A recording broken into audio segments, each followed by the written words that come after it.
देखें, इस्लाम की बुनियाद ना 5 चीज़ों पर है, जिसमें सबसे पहले कलमा शहादत है, ला इलाहा इल्लल्लाहु मुहम्मदुर रसूलुल्लाह सल्लल्लाहु ताला अलैहि वसल्लम।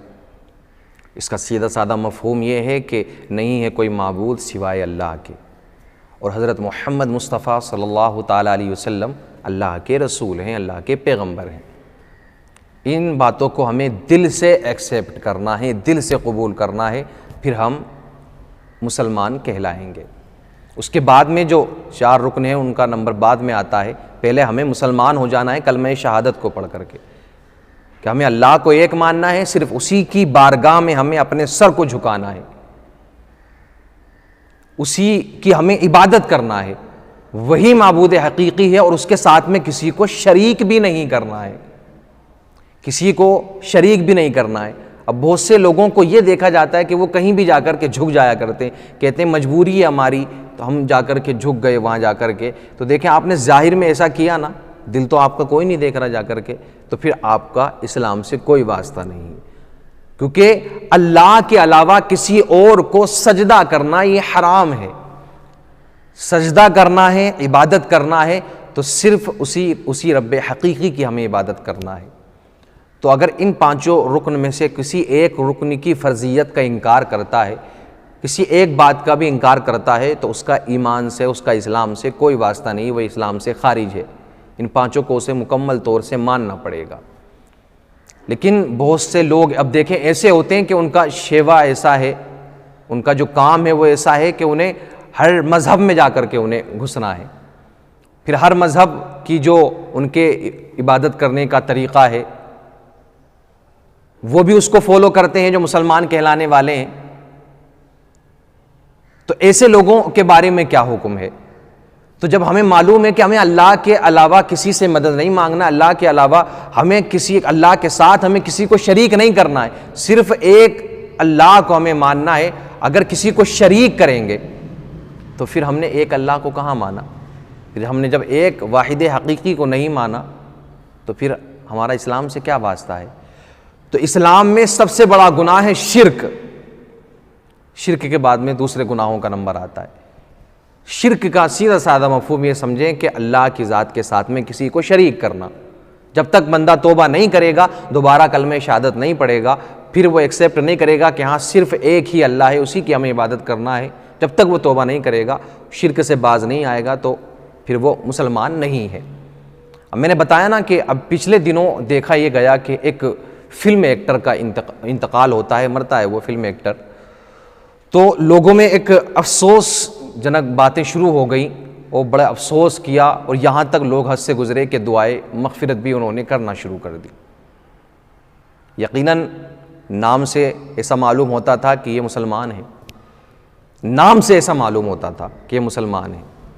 देखिए, नाम तो पहले भी कई ऐसे गुजरे हैं कि जिनका ऐसा मालूम होता था कि ये मुसलमान है, लेकिन उन्होंने मुसलमानों को बर्बाद किया, मुसलमानों को तबाह बर्बाद उन्होंने कर दिया।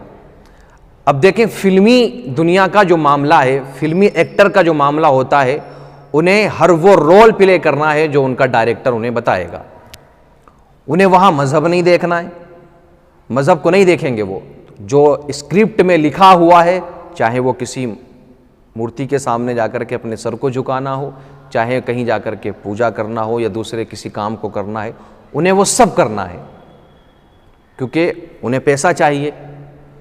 तो अब इसके बारे में बड़ी सरगर्मियां हुई लोगों के अंदर।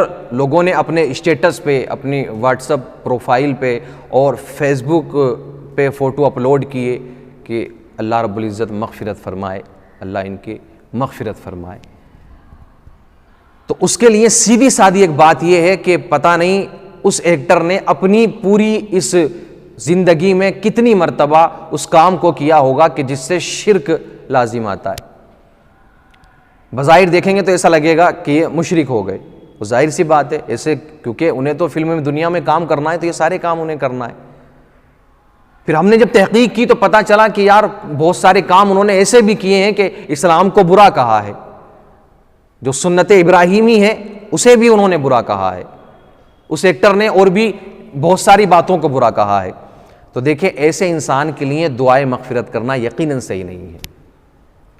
हाँ, अगर कोई बात ये मिल जाती है कि मरने से पहले उस इंसान ने अपने गुनाहों से तौबा कर ली, अल्लाह गफूरुर रहीम है, अल्लाह तो बहुत मेहरबान है अपने बंदों पर, अल्लाह तो गुनाहों को माफ़ करने वाला है, अल्लाह तो अपने बंदों पर रहम करने वाला है। अगर गुनाहों से तौबा कर लिए, यकीनन हमें कोई शहादत ऐसी मिलती है तो फिर हम दुआए मग़फ़िरत करते हैं।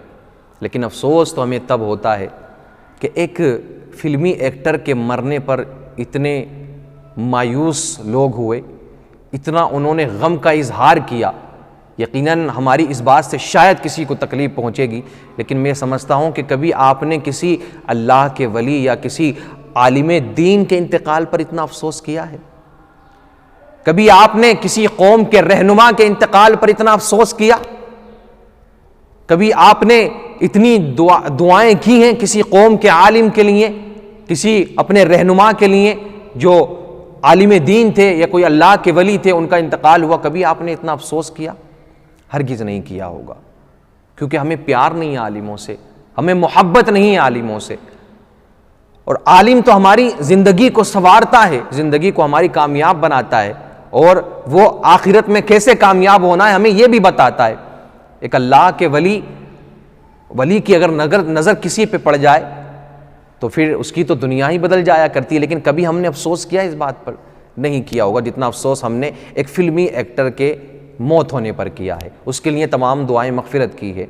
तो जब तक ये नहीं होता है, ये पता नहीं चलता आपको कि भाई एक इंसान मुशरिक है, हमें मालूम है कि हाँ इसने शिरक वाले बहुत सारे उसने काम किए हैं, बहुत सारे ऐसे काम किए हैं कि जिससे शिरक लाजिम आता है, तो फिर हमें उसके लिए दुआए मग़फ़िरत करना नहीं चाहिए, ना हमें उसके लिए अफसोस जताना है, ना उसके लिए हमें अफसोस भी नहीं जताना है, ना उसके लिए हमें दुआए मग़फ़िरत करना है, जब तक ये तहक़ीक़ नहीं हो जाती कि हाँ उस बंदे ने मरने से पहले अपने गुनाहों से तौबा कर ली थी।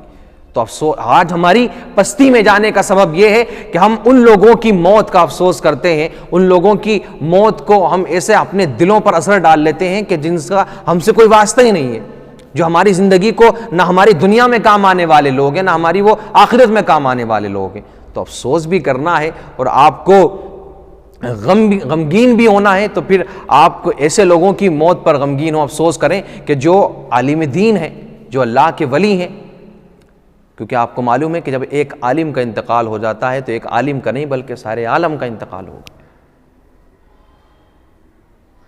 तो अफसोस हमें तब होता है जाकर के कि आजकल की जो न्यू जनरेशन है, नौजवान है, वो तमाम दुआएं मग़फ़िरत कर रहे हैं, स्टेटस लगा दिए, प्रोफाइलें लगा दी तमाम जाकर के, वो ये समझ रहे थे कि यही हमारे लिए सवाब का काम है।